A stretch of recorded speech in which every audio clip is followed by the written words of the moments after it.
But first, the government's obviously running scared over this weekend's Dunkley by-election. Every time he's asked, the Prime Minister and his frontbench claim that the average anti-government swing in a by-election is 7%. By-elections are difficult. The average swing in a by-election away from the government since the Hawke government, since 1983, is 7%. Polling shows that it will be close. The average swing in a by-election against the government in a government-held seat is 7%. Now, plainly, Anthony Albanese is taking out insurance against a cliffhanger result or even losing the seat on the weekend. Whatever happens, he wants to be able to say, nothing to see here.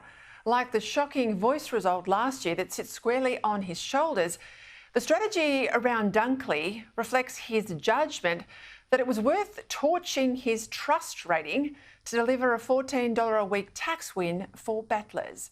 He might have grown up in a Housing Commission home with a single mum on welfare, but living in his two taxpayer-funded mansions has made the Prime Minister seriously out of touch if he thinks $14 a week makes a dent in cost of living pain, the pain that's consuming households right across the country.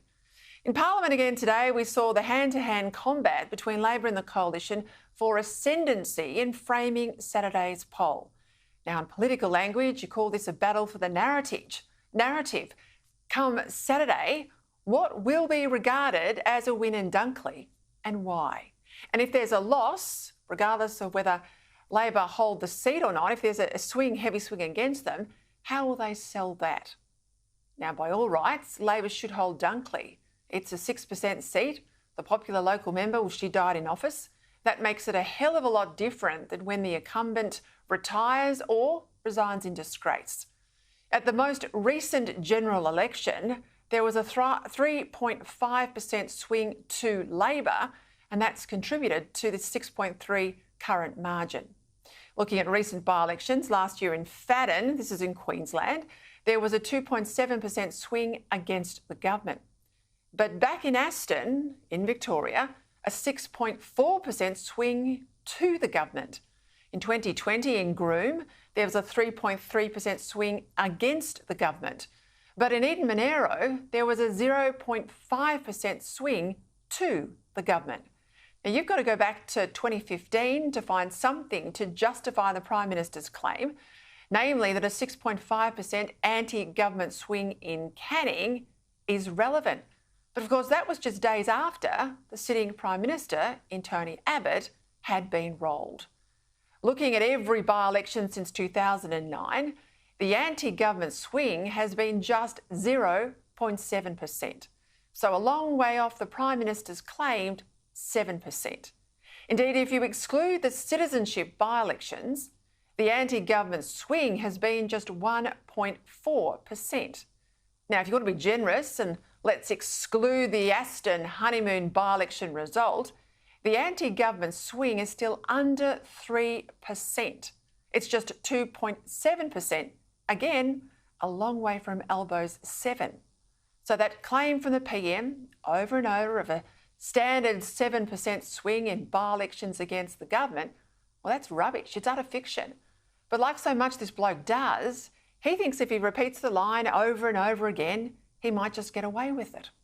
Now, having spent some time in Dunkley in recent weeks, there is no doubt the key issue is cost of living.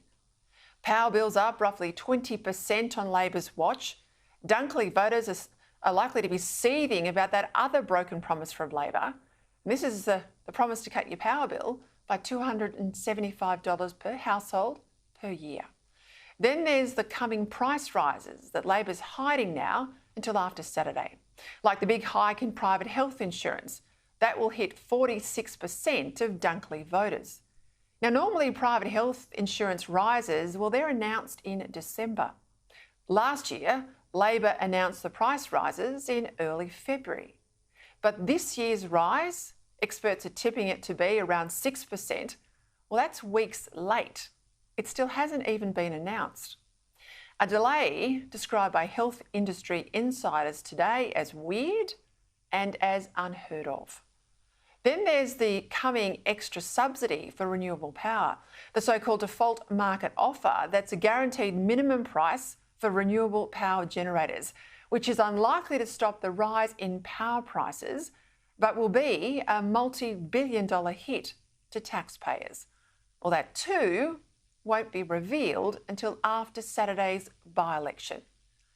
Now, add in the fact that people in Dunkley, like so many others in the outer suburbs of Melbourne, spend a lot of time in their cars.